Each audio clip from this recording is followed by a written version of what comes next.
A man is sentenced to death for killing his own children. On the morning of December 23, 1991, in Texas, a young girl was playing in her front yard when, suddenly, the house behind her erupted in flames. Moments later, a stunned Cameron Todd Willingham ran outside, desperately calling for help. Inside the burning home were his 3 little daughters, Amber and twin sisters Carmen and Cameron, but the raging fire blocked any chance of reaching them. The neighbor's daughter rushed to get her mother, who immediately called the fire department. At the same time, Willingham tried to break a window in a desperate attempt to rescue his children, but instead, he triggered an explosion, sealing their fate in the inferno.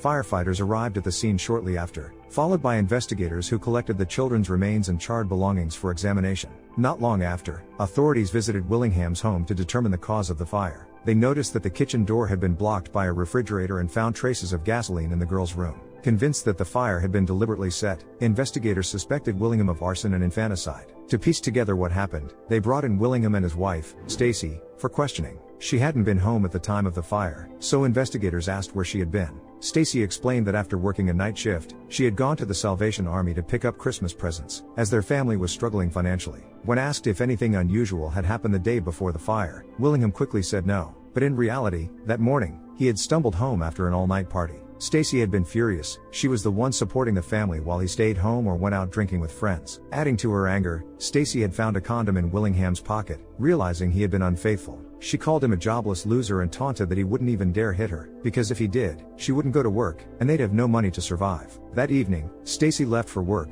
while Willingham stayed home with the kids, cracked open a beer, and eventually passed out. Now, during questioning, Willingham decided to keep their fight to himself. He insisted he hadn't been drinking before bed and claimed he was woken up by the sound of his daughter screaming. When he ran to their room, it was already engulfed in flames.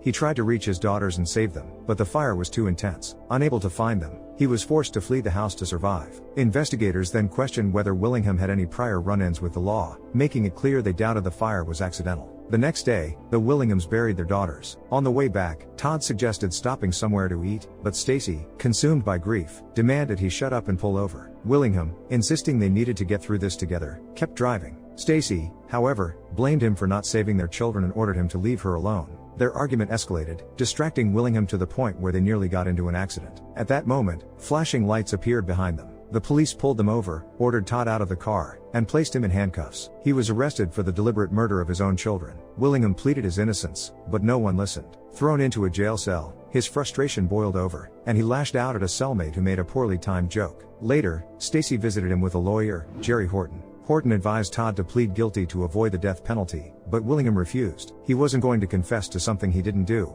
He was certain he could prove his innocence in court. However, the local community had already turned against him. People called into a local radio station, claiming he had been acting suspiciously in the weeks leading up to the fire. Rumors spread, and the public condemned him before the trial even began. During the trial, the prosecutor painted Willingham as a cold-blooded murderer, arguing that he had set the fire intentionally. A neighbor testified that Todd hadn't even tried to save his children. Investigators presented their findings, claiming that gasoline had been poured in the shape of a pentagram in the girl's bedroom. They also noted that the refrigerator blocking the back door had turned the house into a deadly trap. The most damning testimony came from Todd's former cellmate, who claimed Willingham had confessed, saying that one of his daughters had died before the fire, and he had set the blaze to cover it up. Willingham was outraged by the false accusations, but his protests fell on deaf ears. Horton, his own lawyer, barely put up a defense. Adding to the case against him, an old acquaintance testified that Willingham had once beaten him up for allegedly flirting with Stacy. The prosecution used this to suggest Todd had a violent temper. Then, one of Stacy's friends claimed that Willingham had once beaten his pregnant wife, trying to make her miscarry. But Stacy herself denied this, insisting that despite their conflicts, Todd loved their children and would never hurt them.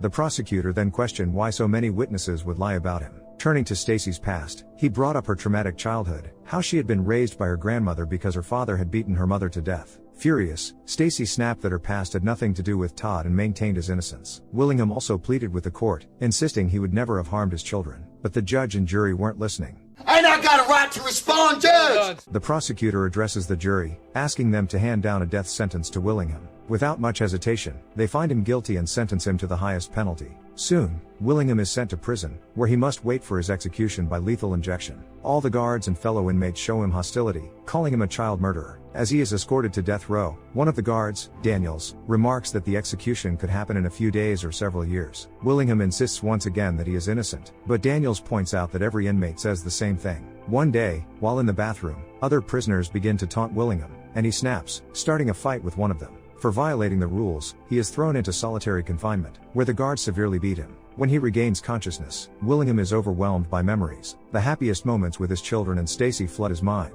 but soon, they are replaced by disturbing hallucinations. He hears the screams of children, and it feels as though the cell is engulfed in flames. Willingham bangs his head against the walls, trying to silence the memories, but ends up injuring himself.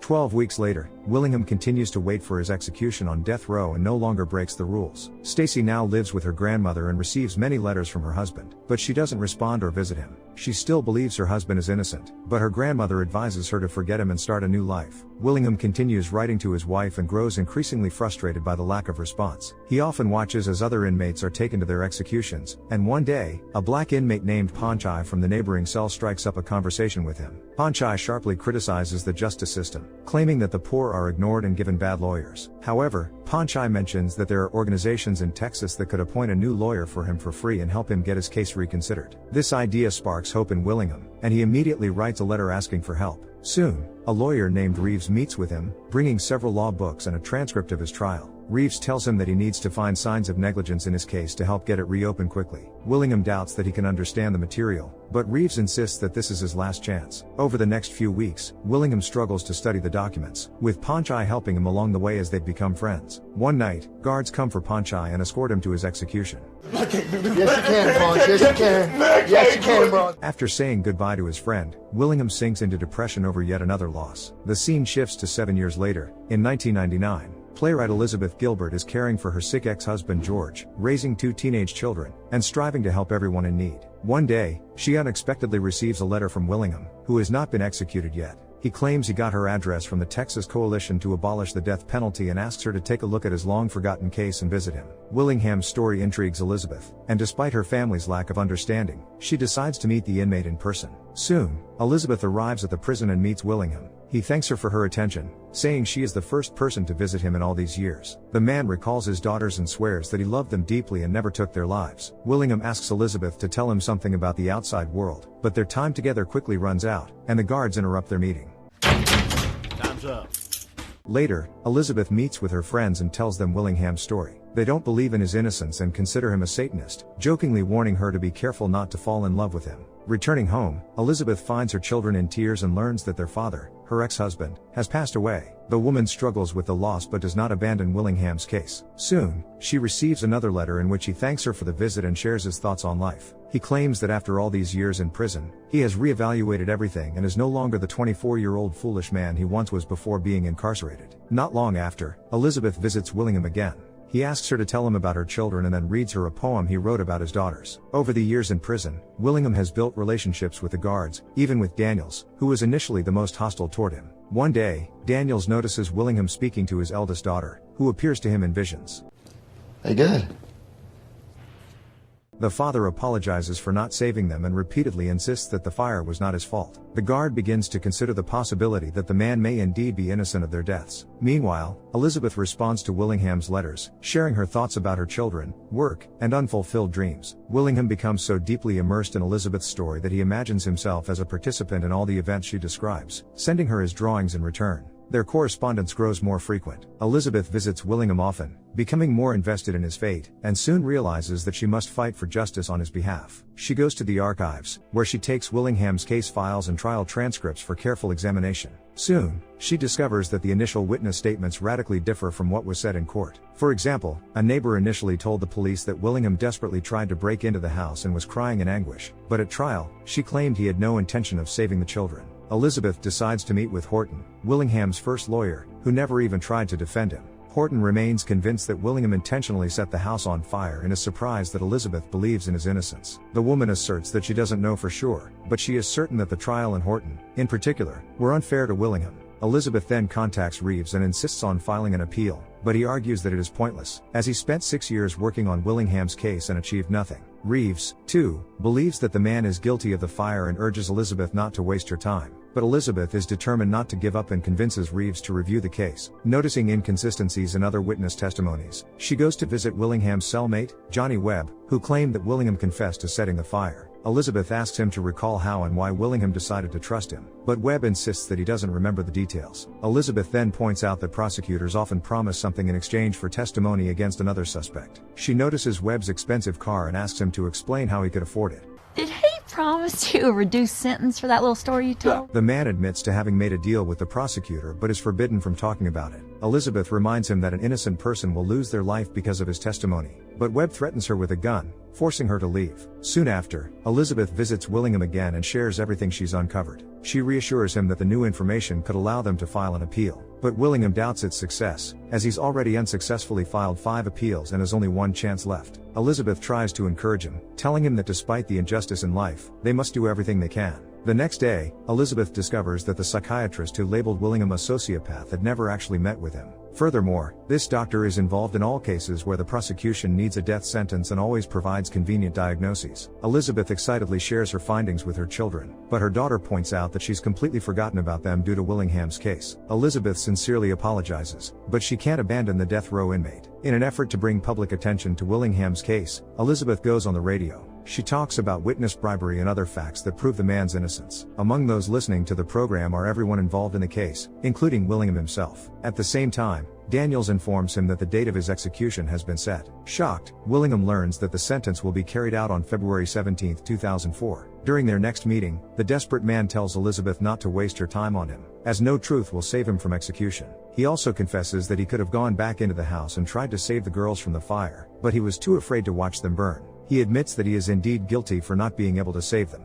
Any man can't save his own kids, don't deserve to live. Elizabeth informs Reeves about Willingham's decision to stop the investigation and asks if they ever had a real chance of changing anything. Reeves, however, points out that the justice system is broken, and innocent people will continue to die for crimes they didn't commit. Still, Elizabeth doesn't abandon the case. She goes to see Stacy, asking her to remember anything that could help Willingham. However, Stacy confesses that her brother, who works in the police, told her that if Willingham is released, she'll be blamed and sent to prison instead of him. Elizabeth urges Stacy to at least visit him, as Willingham still loves her and constantly talks about her. Meanwhile, there are only 11 days left until the execution. Elizabeth consults Dr. Hurst, an expert on arson. After reviewing the case, he concludes that all the circumstances surrounding the tragedy presented by investigators were fabricated. Hurst shows Elizabeth and Reeves that spilled gasoline couldn't have caused such a fire. The expert suggests that the investigators had already decided to blame Willingham from the start and overlooked the space heater in the children's room. Whoever installed the electrical wiring had never even heard of a safety code.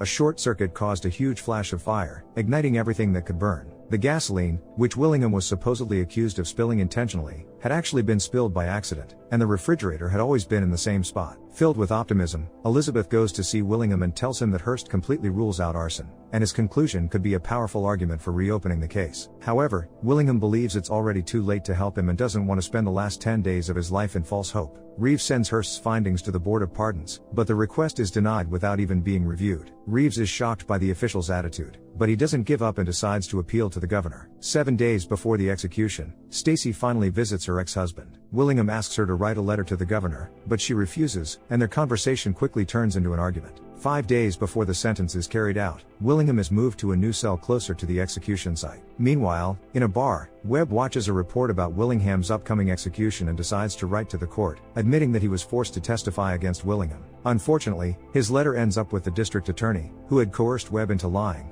and the prosecutor decides to keep it hidden from his colleagues. 2 days before the execution, Stacy and her brother give an interview to reporters, claiming that Willingham confessed to his guilt during one of their conversations. The next day, Elizabeth visits Willingham again, and he reveals that Stacy's relatives received a large sum from the insurance, so they don't want the real circumstances of the tragedy to come to light. Willingham also admits that he's not afraid of losing his life, but of the pain during the injection, and asks Elizabeth to be present at the execution so that he won't die alone. That evening, Willingham has his final dinner, and a despairing Elizabeth shares her feelings with her daughter. On the day of the execution, Elizabeth heads to see Willingham again. On the way, she calls Reeves and says that the governor still hasn't looked at their letters. She begs the lawyer to do whatever he can to persuade the governor to hear them, but at that moment, her car is struck by a truck. Elizabeth is taken to the hospital, and the doctor tells her children that her condition is critical but stable. Despite the high chances of survival, she may remain paralyzed due to a spinal fracture. Meanwhile, Willingham is distressed by Elizabeth's absence and decides to write her a letter. The time of execution arrives. Daniels, with a heavy heart, escorts him to the execution chamber, where Stacy, Reeves, and others familiar to Willingham are already gathered. In his final words, Willingham once again declares his innocence and requests that his body be cremated and his ashes scattered over the graves of his daughters. Daniels, tears in his eyes, administers the lethal injection. For a few seconds, Willingham convulses, and just before he dies, he feels the touch of his daughter for the last time. Soon after, Elizabeth begins to recover, but as the doctor predicted, she remains paralyzed. She receives Willingham's final letter, in which he describes a dream where he took a walk with his grown daughters on a beautiful autumn day. Her children help Elizabeth reach the cemetery and scatter his ashes on the graves of his daughters, as Willingham had asked. In the epilogue, we learn that Elizabeth continued her fight for justice for Willingham. In 2011, the Texas Forensic Science Commission upheld Dr. Hurst's conclusion that the arson evidence was invalid. Since 1980, 158 men and women sentenced to death were only days away from execution before new evidence proved their innocence. However, the real governor of Texas, Rick Perry, refuses to acknowledge any issues within the judicial system, even in the face of executions of innocent people. What do you think about the death penalty? Should the most dangerous criminals be sentenced to it? Or is the risk of an irreversible mistake too high? Let us know your thoughts in the comments down below. Give us a thumbs up if you agree, and don't forget to subscribe for more content. See you in the next video.